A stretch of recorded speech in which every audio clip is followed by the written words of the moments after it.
සියලු දෙනාටම සුපුරුදු ලෙසින්ම සුබ සන්ධ්‍යාවක් ප්‍රාර්ථනා කරනවා. ඉතින් සීවලී කනිෂ්ඨ විද්‍යා සංගමයේ තවත් එක් ඉදිරි පියවරකට තමයි අද ඔබ අපිත් එක්ක සම්බන්ධ වෙන්නේ. ඉතින් මේ දවස්වල කරගෙන යන ආකාරයටම අද වැඩසටහන වෙන් වෙන්නේ කාරක සභාවට, ඒ කියන්නේ කාරක සභාවේ විධායක මණ්ඩලයට නෙවෙයි, නමුත් කාරක සභාවේ දැනට සමාජිකයන් විදියට ඉන්න ඔබ අතරම සිටින ඔබේම සහෝදර සහෝදරියන්ට. ඉතින් මම තවත් කාලය ගන්න නැතුව ඒ පිරිස හඳුන්වා දෙන්නම්. අද දිනේ ඔබලට ඉදිරිපත් කරන්නට අපිත් එක්ක සම්බන්ධ වෙන්නේ ටීම් 3 එක. එහෙම නැත්නම් තුන්වෙනි කණ්ඩායම. එතකොට ඒගොල්ලෝ අද ඔයගොල්ලොත් එක්ක බෙදා ගන්නට බලාපොරොත්තු වෙන්නේ අති විශේෂ මාතෘකාවක්. අපේ ජීවයේ මුලට යන්න තමයි ඒගොල්ලෝ හදන්නේ. මුල ඉඳලා අද දක්වා මේගොල්ලෝ සාකච්ඡා කරනවා. ඉතින් ඒ සාකච්ඡා කරනකොට අපිත් එක්ක සම්බන්ධ වෙලා ඉන්නවා ඒ කණ්ඩායමේ සමාජිකයන් මහිම දිසානායක, ලිසිත් මූණමල්පේ, සනුක දම්සත් සහ ලක්ෂණා හිමංශි. ඉතින් මේ සියලු දෙනාටම අවස්ථාව ලබා දෙමින් මම මෙතනින් නිහඬ වෙනවා. ඔබේ අවස්ථාව ඔබ ලබා ගන්න.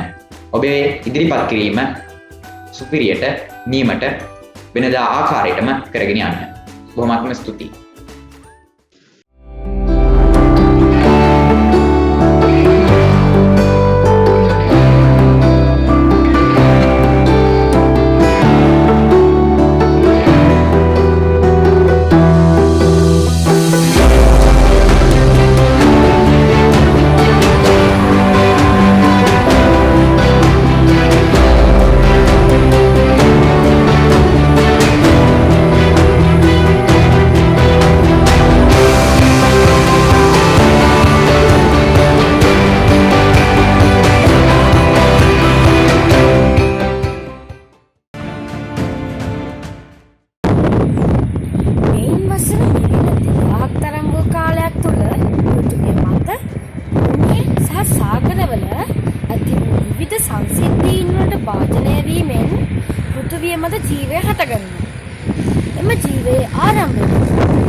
ආයුබෝවන්.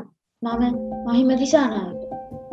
ටීම් 3 ලෙස අපගේ මාතෘකාව වන ජීවයේ සම්භවයේ ආරම්භය ගැන තමයි මම කතා කරන්න බලාපොරොත්තු වෙන්නේ.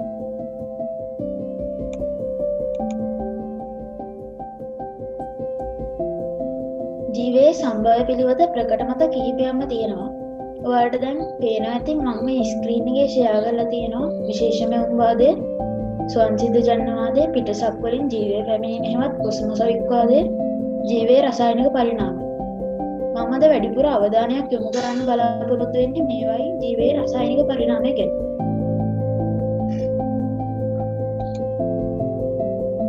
අපි පළවෙනියටම කතා කරමු විශේෂ මෙවුම්වාදය ගැන.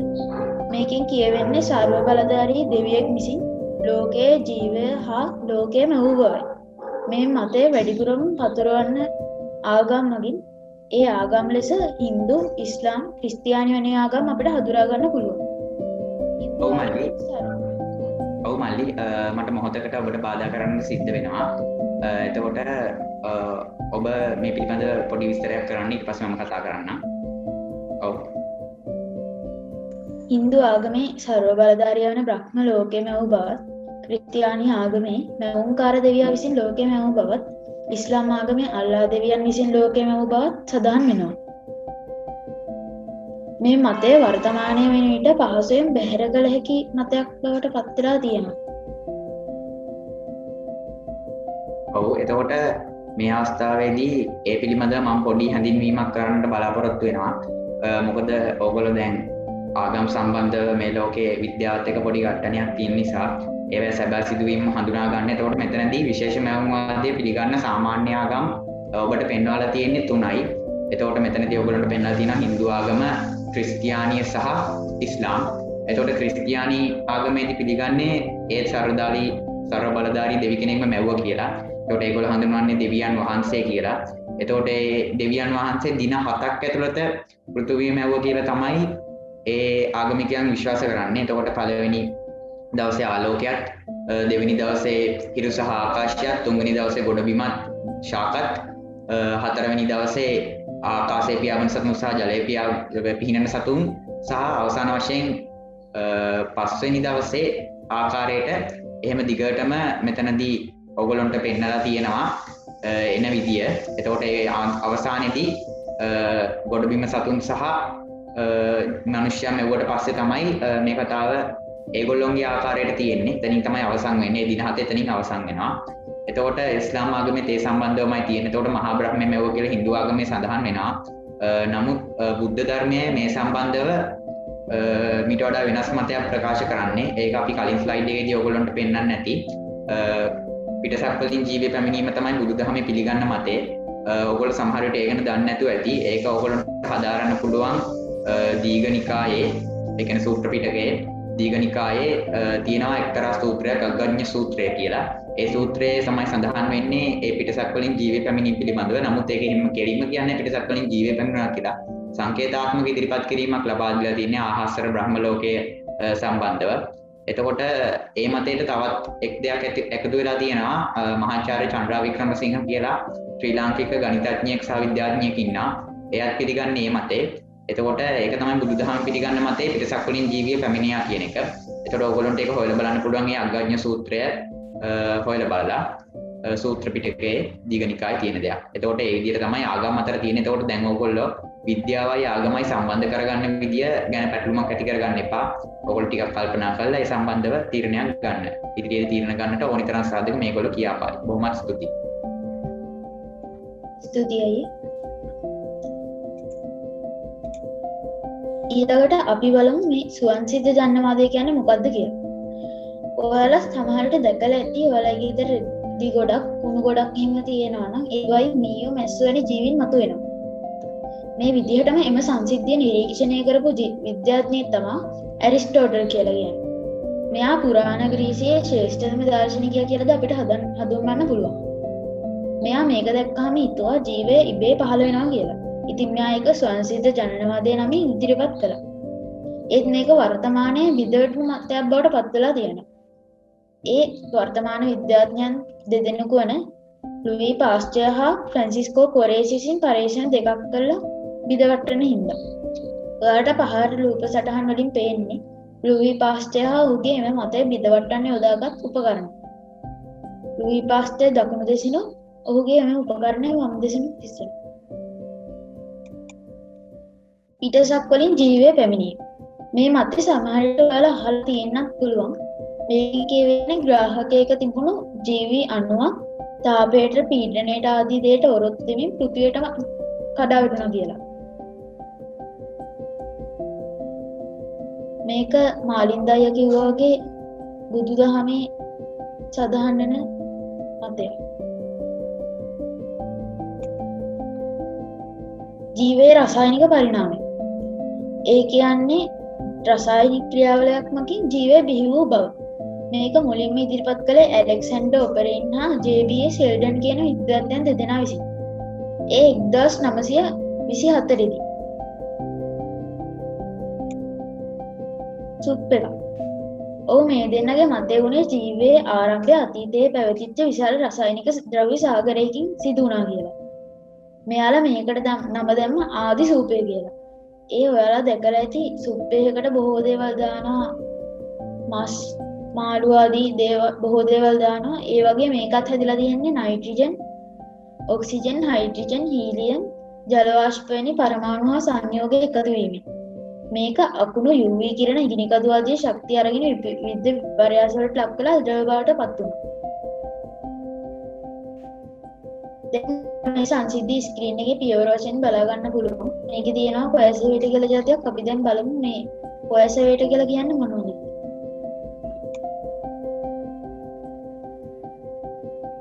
කොයසවේට කියලා කියන්නේ ආදිසූපයේ විවිධ විපර්යාස වලට ලක් වීමෙන් සෑදුණු ද්‍රව්‍ය. මේකෙන් තමයි ජීවයේ ප්‍රධාන එකක සැදී ඇති අමයිනෝ අම්ල හැදුනේ. ඊළඟට ඒවා දාමයකින් RNA හැදුණා. ඒවා දිත්තකරණය වෙලා DNA කියන අණුව හැදුණා. අප හැදිලා තියෙන ප්‍රෝටීනත් මේකේ තමයි හැදුණා කියලා සැලකන්නේ. මෙතනදී මං කියපු කරුණු ඔක්කොම සැලකුවම අපිට හිතන්න පුළුවන් මේ ජීවය ආරම්භුනේ මේ කොයසවේට වල කියලා. දැන් මම ස්ක්‍රීන් එකේ දාලා පෙන්වලා තියෙන්නේ මෙම ජෛව රසායනික පරිණාමය පර්යේෂණාත්මකව ඔප්පු කරන ආකාරය. මේක ඔප්පු කරන්න ඇටවුමක් හැදුවේ සුප්‍රකට විද්‍යාඥයන් දෙදෙනෙකු වන ඉස්ලැන්ඩි මිල හා හෙර යුරේ දෙදෙනායි. මේකෙදි මේ දෙන නයිට්‍රජන් වායුව සංසරණයට සලස්වා අකුණු ගැසීම් වෙනුවට අධි වෝල්ටීයතාවයක් සපයා නිරීක්ෂණය කළා. මේකේ අවසන් ප්‍රතිඵල විදිහට මෙයාට කොයසවේට හා ඒවායේ තිබී ඇමයිනෝ අම්ල හමු වෙලා තියෙනවා.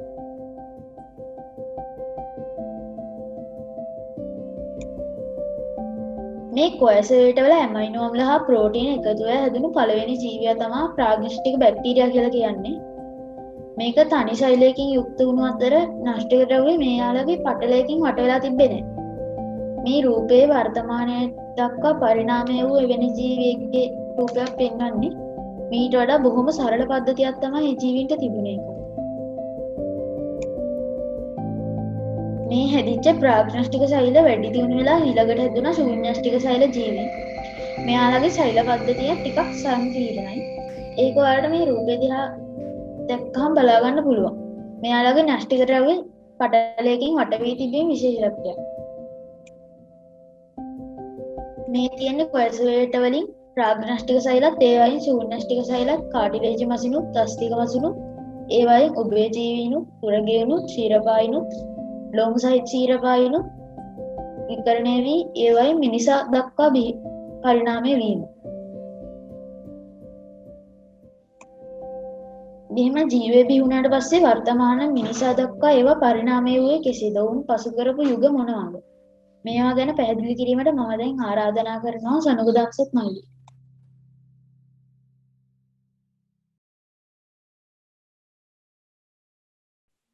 ජීවයේ ආරම්භය. විද්‍යාත්මක කරුණු රාශියක් සමගින් අපි දැන් සූදානම් වන්නේ ජීවයේ ආරම්භය ගැන සොයා යාමටයි. මීට වසර මිලියන 541කට පමණ ෆැනටසොයික් නම් යුගයක් ඇති වුණා. ඒක අපි වර්තමාන භූවිද්‍යාත්මක යුගය කියලා හඳුන්වනවා. ඒ ෆැනටසොයික් යුගය යුග 3කට බෙදලා තියෙනවා. ඒවා නම් විදියට ගත්තොත් පැලියොසොයික යුගය, මෙසෝසොයික යුගය සහ සෙනෝසොයික යුගය විදියට අපිට ඒවා නම් කරන්න පුළුවන්.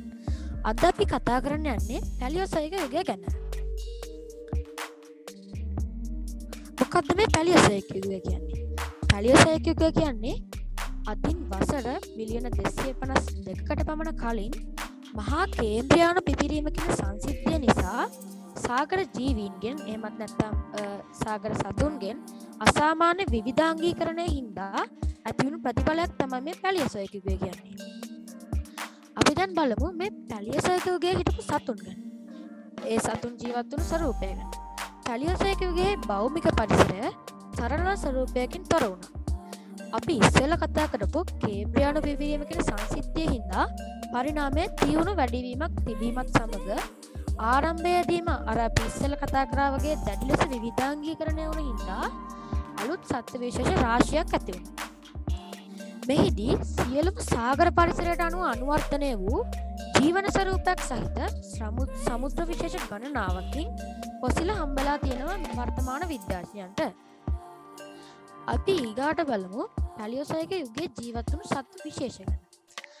අපිට පැලියොසොයික යුගයේ ජීවත් වුණු සත්ත්ව විශේෂ විදියට ගන්න පුළුවන් ආත්‍රපෝඩාවන්, මොලුස්කාවන්, මත්ස්‍ය විශේෂ, උභයජීවීන්, සින්ක්‍රීට් කියන සත්ත්ව විශේෂය සහ ඩැස්සිට් කියන සත්ත්ව විශේෂය.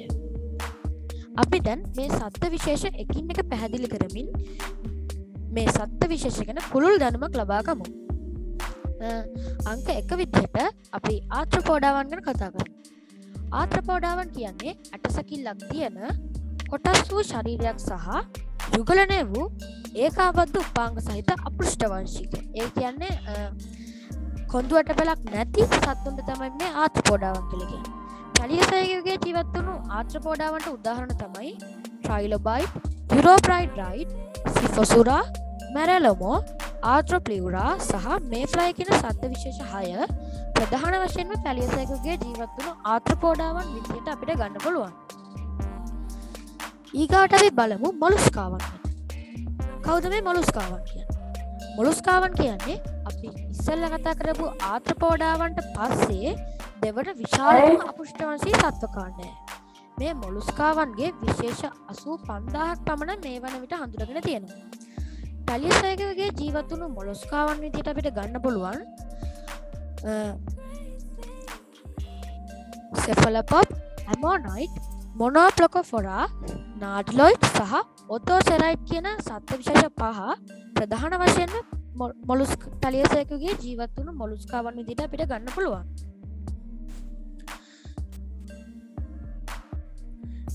ඊළඟට අපි බලමු පැලියසයකගේ ජීවත් වූ මත්ස්‍ය විශේෂ ගැන.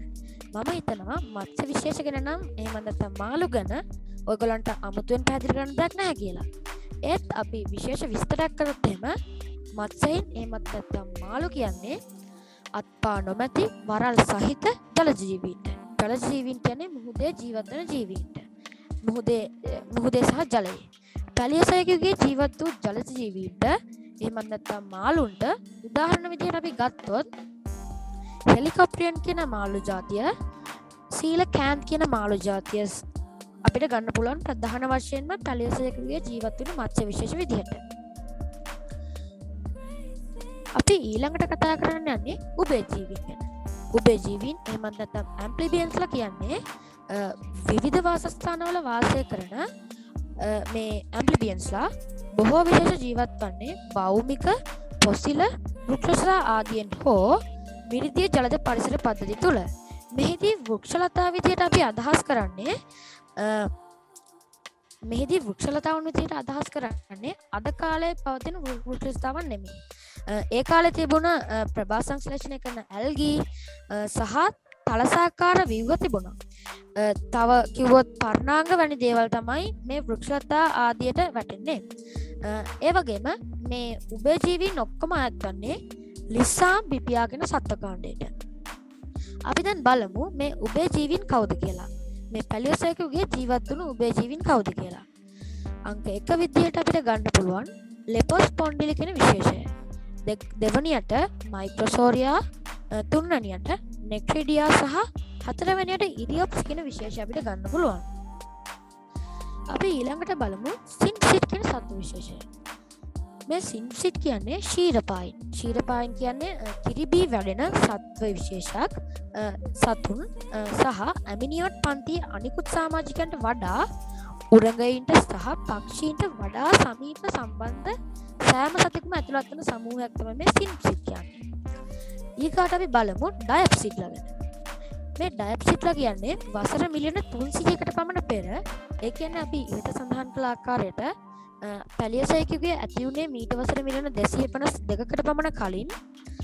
ඒ කියන්නේ මේ ඩයප්සිඩ්ලා පැලියසයකගේ ඇති වෙන්නත් කලින් ඉඳන් ජීවත් වෙලා තියෙනවා. ඒත් මේ ඩයප්සිඩ්ලා වැඩිපුරම ජීවත් වෙලා තියෙන්නේ පැලියසයකගේ හින්දා අපි මේගොල්ලෝ පැලියසයකගේ සතුන් විදිහට අරගන්නවා. මේ ඩයප්සිඩ්ලා ජීවත් වෙලා තියෙන්නේ කාබනීෆරස් කියන යුගයේ අගභාගයේ. මේගොල්ලොත් අතිශයින්ම විවිධාකාර වන අතර කිඹුලන්, කටුස්සන්, සර්පයින් සහ ටුවාටාරා කියන සර්ප විශේෂය හා පක්ෂීන්ද මේකට ඇතුළත් වෙනවා. දැන් මේ පින්තූරයෙන් දක්වන්නේ ඉහත සඳහන් කළ සින්සිට්නම් සත්වය. මේ ඉන්නේ ඩයප්සිඩ් සත්වයෙක්. අපි ඊළඟට බලමු මේ පැලියසයකගේ තිබුණු ශාක විශේෂ. ශාක විශේෂ ලෙස අපිට ගන්න පුළුවන්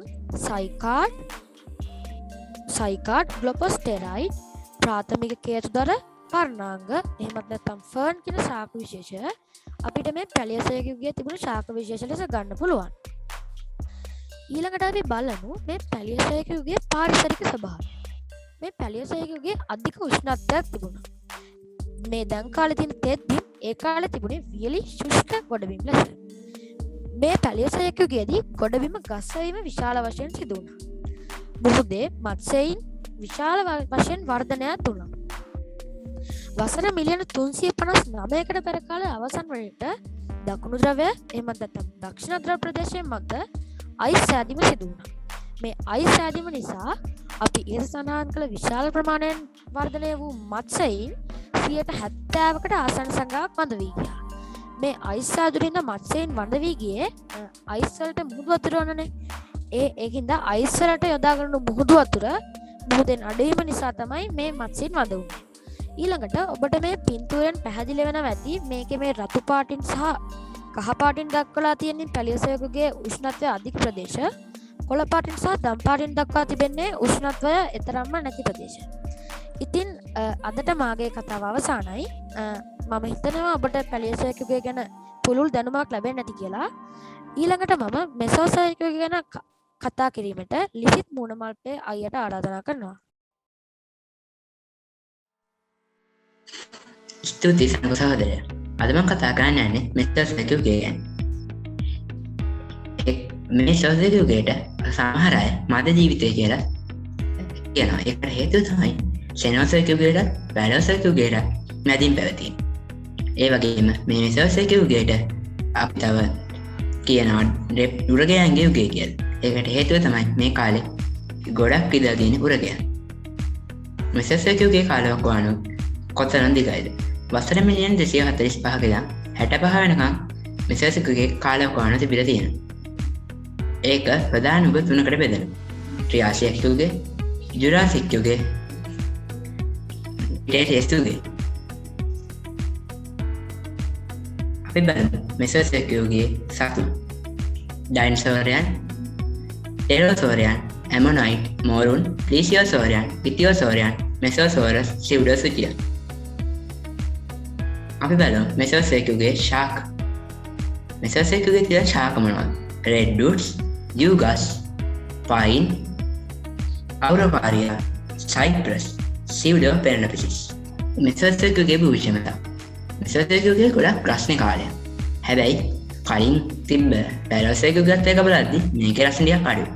මේකේ ද්‍රවක්ෂාංශය උත්තරක්ෂාංශය අතර වෙනස ගොඩක් අඩුයි. ඒ වගේම මේක භූවිද්‍යාත්මක හා ජීව විද්‍යාත්මක සංක්‍රාන්ති කාලයක්. අපි බලමු මෙසෝසයක යුගයේ වැදගත්කම්. මෙසෝසයක යුගයේ හෙවත් මධ්‍ය ජීවිතය යුගයේදී ජීවිතයේ වේගයෙන් විවිධාංගීකරණය වෙලා තියෙනවා. යෝධ උරගයන්, ඩයිනසෝරයන් සහ අනිකුත් විහිසුණු මුර්ගයන් පෘථිවිය වටා සැකසැරලා තියෙනවා. ඒ කියන්නේ පොඩ භයානක කාලයක්. මේ යුගයේ මහද්වීප දැන් තියෙන සත්වයන් පටන් ගන්න තියෙනවා. අපි බලමු පොසිල හා සාධක. මෙසෝසයක යුගයේ පොසිල වල මොනවද තියෙන්නේ? මෙසෝසයක යුගයේ පොසිල වල තියෙන්නේ ඇට, දත් හා විවිධ ශාක. මේ මෙසෝසයක යුගයේ වගේම අනික් යුගවල පොසිල වැඩියෙන්ම හම්බෙන්නේ ජුරාසික් වෙල තීරයේ. හරි, එහෙනම් දැන් මාගේ කතාව අවසానයි. එහෙනම් සෙනෝසයක යුගය ගැන ඔබට අදහසක් ලබා ගැනීමද මා මහිම සහෝදරයාට ආරාධනා කරනවා. ස්තුතියි ලිසිතයි. මම දැන් කතා කරන්න බලාපොරොත්තු වෙන්නේ පරිණාමය එකක් වන සීනසොයික යුගය හෙවත් ශීරපායින්ගේ යුගය ගැන. මේකට ශීරපායින්ගේ යුගය කියලා කියන්නේ මේ කාලේ ශීරපායින්ගේ පැහැදිලි වර්ධනයක් දැක ගන්න පුළුවන් වෙච්ච හින්දා.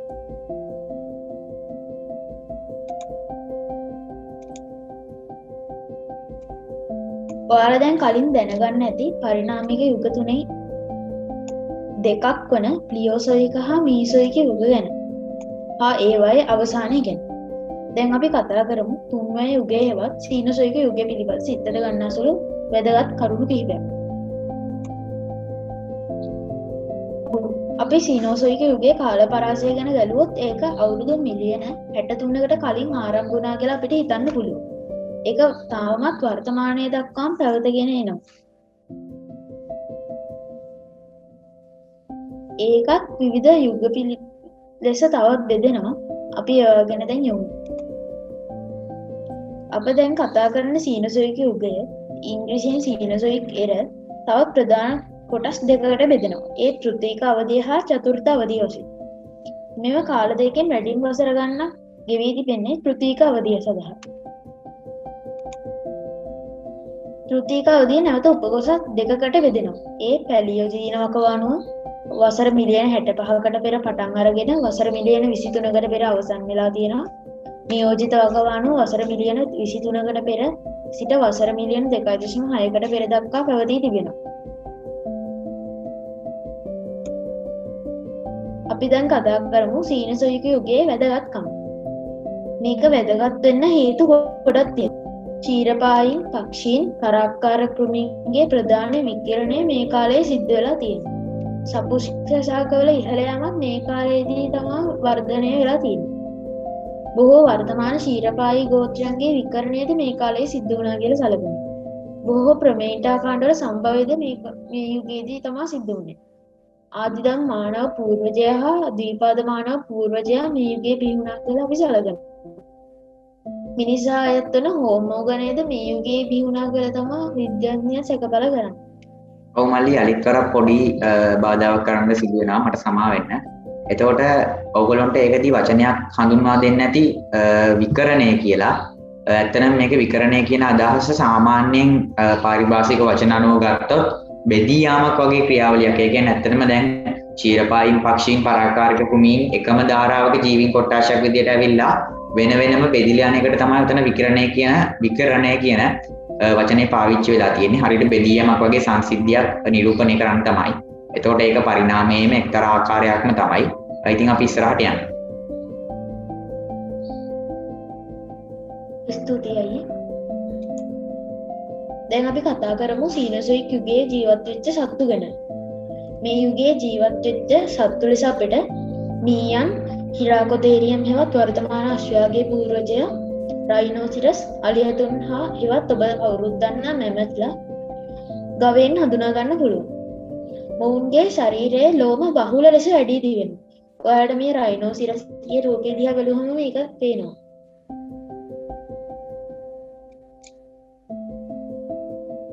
තවද අපට සීනොසොයික් යුගයේ සිටි ශාක බොහෝමයක් හඳුනා ගන්න පුළුවන්. ඒ වයින් කිහිපයක් ලෙස පළතුරු ගස්, තල්, රනිල කුලයට අයත් බෝග, කේතුදර ගස්, පර්ණාංක, ජිංගෝ හා සයිකේට්, සදාහරිත පැලෑටි ආදී හඳුනා ගන්න පුළුවන්. මේ කාලයේ භූගෝලීය වෙනස්කම් බොහෝමයක් ඇති වුණා. ඔබ සැනටමත් දන්නවා ඇති මේ යුග බෙදන්න හේතුණා කියලා හේතු කිහිපයක්. ඒවා ලෙස ජීවය වෙනස් වීම, භූගෝලීය වෙනස් වීම අපිට හඳුනා ගන්න පුළුවන්. අපි කලින් කතා කරා මේකේ ජීවය වෙනස් වීම ගැන. දැන් අපි බලමු මේකේ වෙනස් වෙච්ච භූගෝලීය වෙනස් වීම ගැන. මේ කාලයේ අධික සීතල යුගයක් ආරම්භ වුණා. ඒ අප කවුරුත් දන්නා මහා හිම යුගය. පොසිලින්දල වලින් 50% ප්‍රමාණයක් මේ යුගයේදී ඇති වුණා කියලා තමයි සැලකන්නේ. විලෝපිකයන්ගේ ගහණයෙන්ද මේ යුගයේ පහළ වැසීමක් සිද්ධ වුණා. ක්ෂීරපායි ගණවල වර්ධනයද මේ යුගයේ සිද්ධ වුණා කියලා තමයි සැලකන්නේ. දැන් අපි මෙහෙම යුග ටික එකපාරට කියාගෙන ගියාට ඔයාලා අපි කියපු එකපාරට විශ්වාස කරන්නේ නැහැ කියලා අපි දන්නවා. ඒ හින්දා මේවායේ නිර්වද්‍යතාවය තහවුරු කරන්න මගේ මේ ආරාධනය ලිසිත් මූණමල්පේ අයියා. ස්තුතියි මහිම සහෝදරයා. අපි එහෙනම් බලමු අසාධක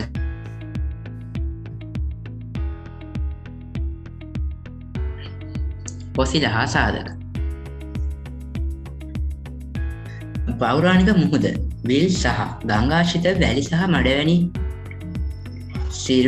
මඩවැනි අතුරවල සිරුරු සැන්පත් වෙලා තියෙනවා. ශාකා සතුන්ගේ අවශේෂ පොසිල වෙලා තියෙනවා. ඒ නිසා පොදුවේ වසර 10,000කට වඩා පැරණි ඕනෑම දෙයක් අපි පොසිල කියලා ගන්නවා. අපි එහෙනම් බලමු පොසිල වර්ග. පොසිල වර්ග 6ක් තියෙනවා. ශරීර පොසිල, අනුක පොසිල, පිටපත් පොසිල, කාබන් පොසිල, සිවුඩ පොසිල. ඒ වගේම ජීවමාන පොසිල.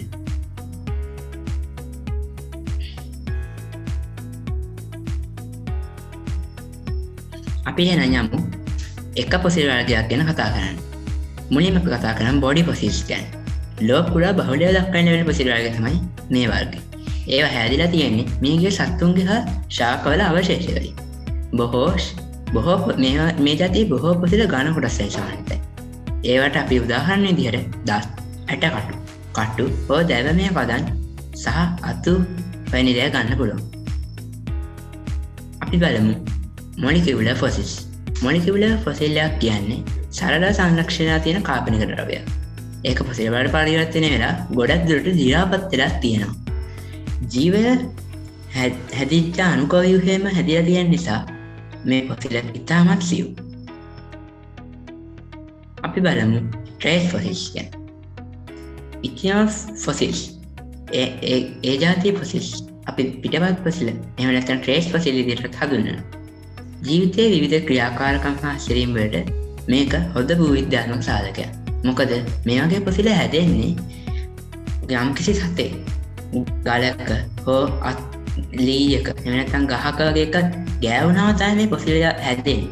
එහෙම නැත්නම් ශාකයක් වැදුනහම ඒ වගේ දෙයකින් තමයි ෆොසිල් හැදෙන්නේ. ඒතකොට මේක හොඳ උදාහරණයක්. මේකට උදාහරණ විදිහට අපිට ගන්න පුළුවන් කූඩු, වලවල්, පාසලකුණු හා පාසලකුණු. ඒවා මේ ෆොසිල් වලට සාක්ෂි වෙන පාෂාණ. මේ ෆොසිල් වල කලින් අර කතා කරපු බොඩි ෆොසිල්ස් වල තියෙන කටු හෝ ඇට හෝ ඒ වගේ සත්ත්ව දේහය ආරක්ෂා ගන්න කිසිම උපාංගයක් නැහැ. අපි බලමු කාබන් ෆොසිල්. කාබනීකృత පටලයක්. එහෙම නැත්නම් කාබන් පටලයක්. යන් තියෙන ඕනෑම ෆොසිලයක් ජීවින්ගේ දසටහන. ඒ වගේම කාබන් අවශේෂ පටලයක් පමණක් ඇති ඕනෑම පර්වතයක කාබන් ෆොසිලයක් දකින්න පුළුවන්. අවසාදිතයන් මියගිය ජීවයක භූමදාන වන විට මේ ෆොසිල හැදෙනවා. අපි බලමු සිව්ඩෝ ෆොසිල්ස් ගැන. සිව්ඩෝ ෆොසිලයක් කියන්නේ අකාබනික වස්තුවක්, සලකුණු. එහෙම නැත්නම් ෆොසිලයක් විදිහට වැරදියට වටහා ගන්න පුළුවන් දෙයක්. අපි බලමු ජීවමාන ෆොසිල්. මේ ගොඩක් වැදගත් මාතෘකාවක්. ඉතා පැරණි ඇතැම් ජීවීන් තාමත් ජීවත් වෙනවා. ඒගොල්ලෝ වසර මිලියන ගානක් තිස්සේ හිටියන් ඒ කාලේ එක එක දේශගුණ එහෙම නැත්නම් පාරිසරික වෙනස්කම් වලට මුහුණ දුන්නා. කිසිම වෙනසක් වෙලා නැහැ. ලොකුවට වෙනසක් වෙලා නැහැ. ඒක නිසා ඒගොල්ලෝ ජීවමාන ෆොසිල් කියලා කියනවා. අපි ඒකට උදාහරණ විදිහට සීලාකෑන් මත්ස්‍යයා, ලාම්පු බෙල්ලා, බත් කූරා, කැරපොත්තා, පෙනහැනි මත්ස්‍යයා, ගිනිහොට යෝධ වීමන ශාකය වගේ ඒවා ගන්න පුළුවන්.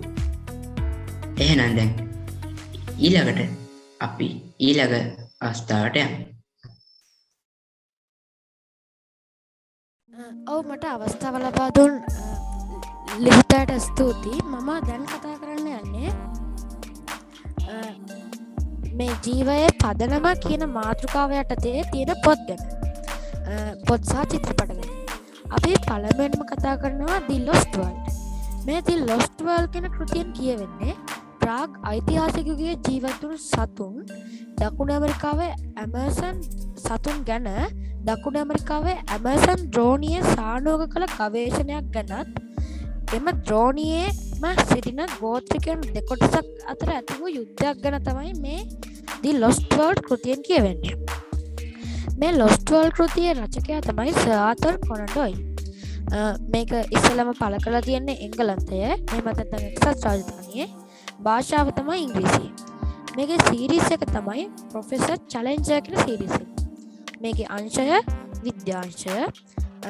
මේක පබ්ලිෂ් කරලා තියෙන්නේ එහෙම නැත්නම් ලියාපදිංචි කරලා තියෙන්නේ හොඩර් ඇන්ඩ් ස්ටුවර්ට් කියන සමාගම. මේකේ ලියාපදිංචි දිනය තමයි 1912. මේක සැඟවුණු ලොවේ සවාරියක් ලෙස චන්දන මෙන්ඩිස් මහතා විසින් සිංහලට පරිවර්තනය කරලා තියෙනවා. ඊළඟට අපි ඔබට හඳුන්වා දෙන්නේ මේ ජීවයේ සම්භවය ගැන තියෙන චිත්‍රපට ගැන. පළවෙනි එක තමයි Ice Age කියන චිත්‍රපටය. මේකේ කොටස් ගොඩාක් තියෙනවා. ඒකින්ද මම සාරාංශ වශයෙන් මේකේ චරිත ටික කියන්නම්.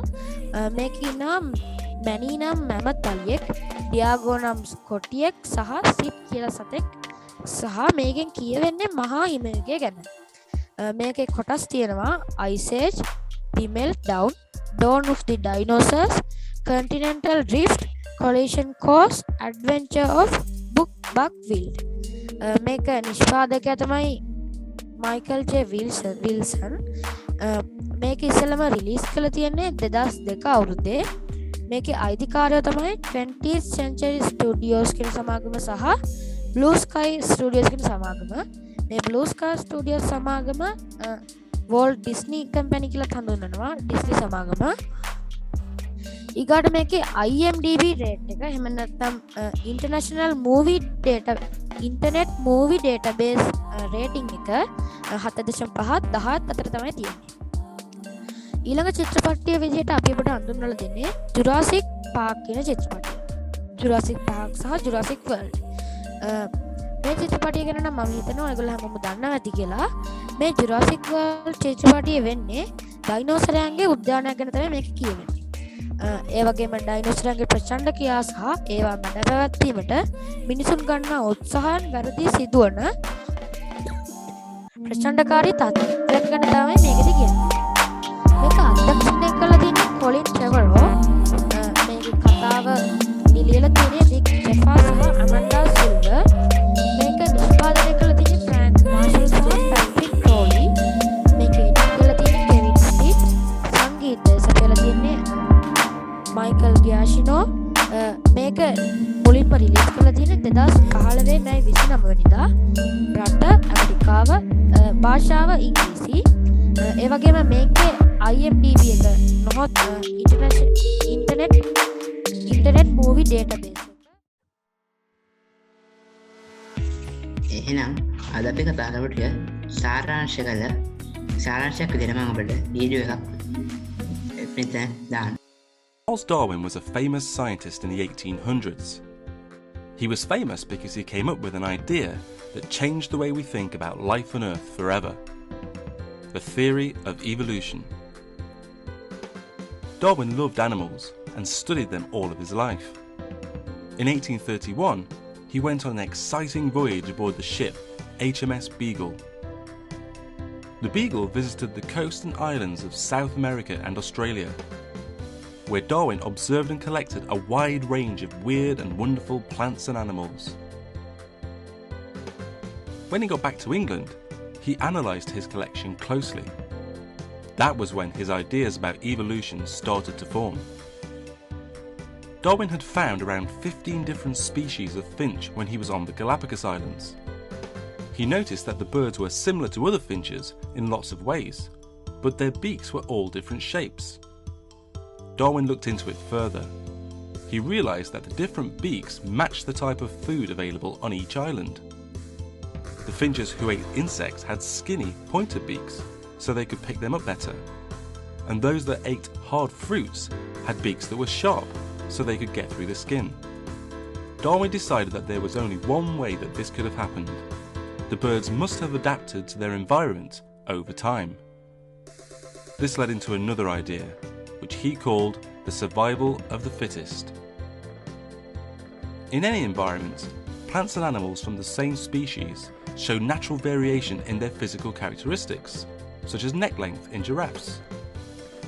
Darwin suggested that those plants and animals best suited to their environment are more likely to survive and pass on their characteristics to their offspring.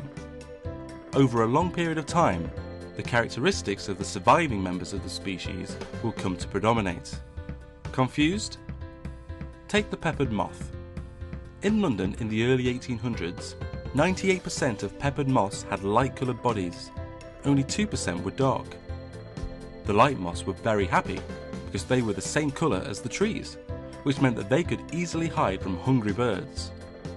The dark peppered moths were easy to see and, well, eat. Then came the factories and the smoke of the Industrial Revolution. Many trees turned black with soot, and suddenly it was the dark moths who were able to survive better in their environment. By 1895, the dark peppered moths made up 95% of the population. That's quite a turnaround. The process of natural selection usually takes much longer, but this is a good example of how it works. What about us humans?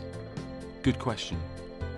Darwin went on to suggest that humans share a common ancestor with modern apes. This was controversial because it went against the religious beliefs of many people. Darwin's theory of evolution by natural selection had a great impact on the world. Today, it is widely accepted as our best scientific explanation. එතකොට ඒකෙන් අපි ඔයගොල්ලන්ට පැහැදිලි කරා ඇත්තනම් පරිණාමයේදී දැන්ට පිළිගන්න මතේ ඒකට තමයි අර ස්වභාවික වර්ණවාදය කියන එක පරිසරයට උචිත ජීවීන් විතරක් ඉතුරු කරලා ඊතර ජීවීන් පරිසරයෙන් අයින් කරනවා කියන එක. ඒ මතේ තමයි ඇත්තටම දැන්ට පිළිගන්නේ. ඒතකොට පොඩි ප්‍රශ්න ටිකක් එන්න පුළුවන්. අර එක මල්ලි කෙනෙකුත් එක සැරයක් මට අහුව මතකයි. දැන් ඩයිනෝසෝර් වඳවීමක් ගැන අපි කතා කරනවානේ. එතකොට උල්කාපාත කඩා වැටෙනවා කියනවා, ගිනිකඳු පිරීම තියෙනවා කියනවා. එතකොට කොහොමද ඒ කාලේ සත්තු ටිකක් ඉතුරු වෙලා පරිණාමය වෙන්නේ කියලා. එතකොට එහෙම පොඩි පොඩි ප්‍රශ්න තියෙනවා. මං කිව්වා වගේ මේවා තාමත් වාද විතරයි.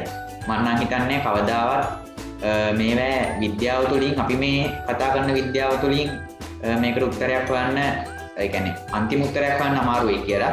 හැමදාම මේකේ වාද පවතී කියලා මම නම් විශ්වාස කරන්නේ. හොඳයි, එහෙනම් අපි අද දවසට ඉවර කරමු. ගොඩක් දේවල් කතා කරා සංගමයේ ඉදිරි කටයුතු පිළිබඳව දැන් හොඳ අවබෝධයක් ලැබෙන්නේ නැති. එතකොට අපේ වැඩ කටයුතු මෙතනින් අපි පොඩි නිමාවක් කමාවක් තියෙනවා. පිටක් නෙමෙයි තියන්නේ කමාවක්. අපි හිමින් සැරේ අපේ වැඩ ටික කරගෙන යනවා. එතකොට දැන් ඔයගොල්ලෝගේ අලුත් නායකත්වයේ ඊළඟ සතියේදී අපි හඳුන්වා දෙනවා. කවුද එතකොට දැන්ට පිරිනමන තනතුරු කියලා. එතකොට ඒගොල්ලොත් එක්ක සහයෝගයෙන් වැඩ කරන්න අපිත් එක්කම අපිත් ඉන්නවා. එතකොට දැන් මම හිතනවා ඔයගොල්ලන්ගේ අපි ෆීඩ්බැක් එකක් ගන්නවා. මොකද්ද මෙච්චර කල් වෙච්ච දේවල් ගැන ඔයගොල්ලෝ හිතුවේ? එතකොට එක්කෙනෙක් කෙනාගෙන එහෙම පොඩ්ඩක් බලමු. ඉතින් සියලු දෙනාටම සුබ සන්ධ්‍යාවක් ප්‍රාර්ථනා කරනවා. හැමදාම කියන්න තියෙන්නේ සීවලි කනිෂ්ඨ විද්‍යා සංගමයත් එක්ක රැඳී සිටින්න හැමදාම අතරින් එපා සීවලි කනිෂ්ඨ විද්‍යා සංගමේ. අනිත් එක කනිෂ්ඨ විද්‍යා සංගමෙන් සීවලියට පුළුවන් උපරිම දෙන්න. ඒ කියන්නේ ඔයගොල්ලෝ මොනවා හරි කරනවා නම් ඒ උපරිම දේ සීවලියට දෙන්න උත්සාහ කරන්න. සීවලියට යමක් දෙනවා නම් වරදින්නේ නැහැ. අවසාන වශයෙන් කියන්න ඕනි. ඉතින් අවසාන වශයෙන් සීවලි මාතාව සදා වැඩ වේවායි කියා සුපුරුදු ලෙසම පතමින් අපේ අද රැස්වීම මේ ආකාරයෙන් අවසන් කරමු. සියලු දෙනාටම බෙහෙවින්ම ස්තුතියි.